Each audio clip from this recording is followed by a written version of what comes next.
There are various ways of seeing God. There are, in fact, basically 5. We'll call them worldviews. Ways of viewing the world and your place in it in relation to God and what ensues after this life. The first is atheism. Theos, God. Not. So atheism is that there is no God. There is no God. Now, if that is the case, then this life is all we've got. There's no God who made us.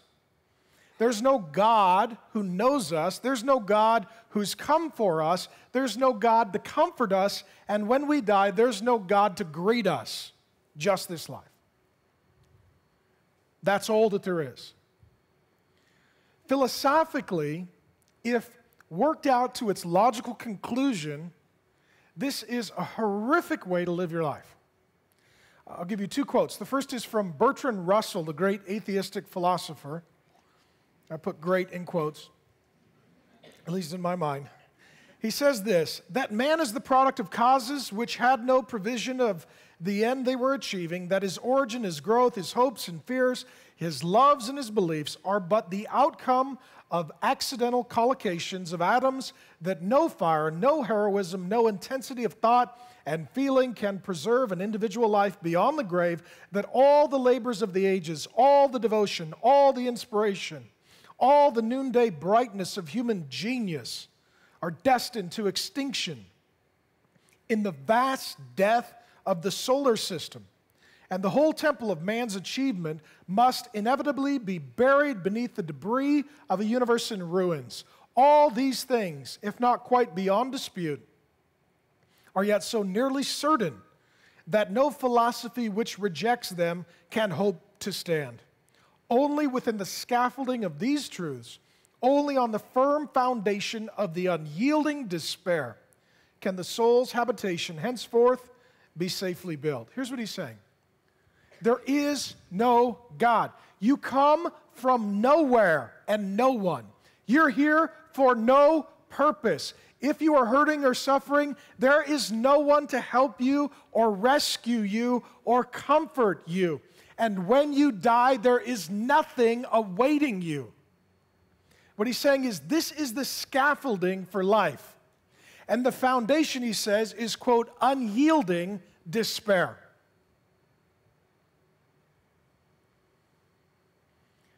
Richard Dawkins, a more modern-day atheist, was asked the question, doesn't your worldview lead you to be depressed?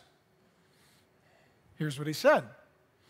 I don't feel depressed about it, but if somebody does, that's their problem.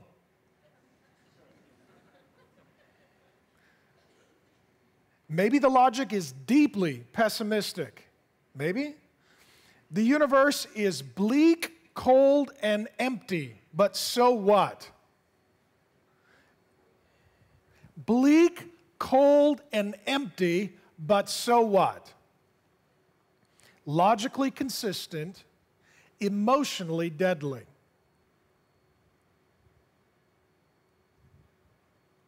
You come from no one. You come from nowhere. You're here for nothing. No one can save you. Might makes right. Only the fittest survive. If you are losing, it's because you're a loser. If it's your pain, it is for progress, and so be destroyed in the name of forward advancement. And when you die, there is nothing, there is no one, you go nowhere. The universe is cold, bleak, and empty. But so what? Build your life on unyielding despair. You ever wonder why atheists don't have great songs? That's why.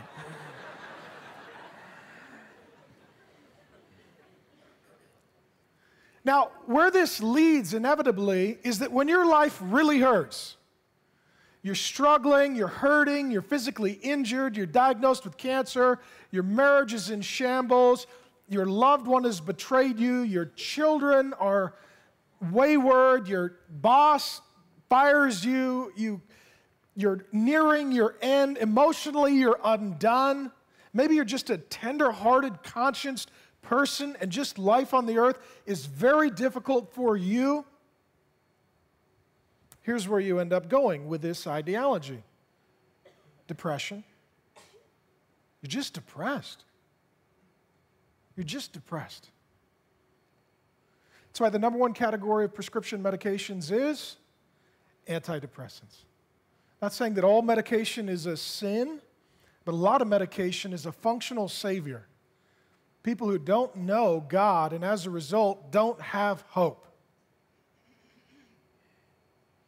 It also leads to self-medication, drugs, alcohol, sex, pornography, shopping, violence, entertainment, a consumption culture, a conspicuous consumption culture. Thirdly, it results in suicide. If there's no God to judge me and no God to help me, and when I die, there is no consequence, then if it hurts really bad, why not just get it over? I'm going to die anyways. Let's just move the date. Prayed for a gal just an hour ago, bawling. She said, that's what I believe, and I was going to kill myself. What do I do? That's consistent. That's why teen suicide rates are up and girls cut themselves in junior high. That's why. That's why. You know, my sons, they're 8 and 10, they have a buddy who was diagnosed with cancer, elementary school boy. Good boy, nice boy, sweet boy. Recently took them to the hospital to visit their friend and bring him a gift and pray for him. You know what I didn't tell the Driscoll boys? Look, the universe is cold, empty, and bleak, but so what? And the key is to build your life, gentlemen, on unyielding despair. And only the fittest survive. So if your buddy doesn't make it, he's back on the food chain of Darwinian evolution, and that's what happens to the less fit. It's unbelievable that people would adopt this as hope for their life. It's not hope for their life, it's certainty of their death.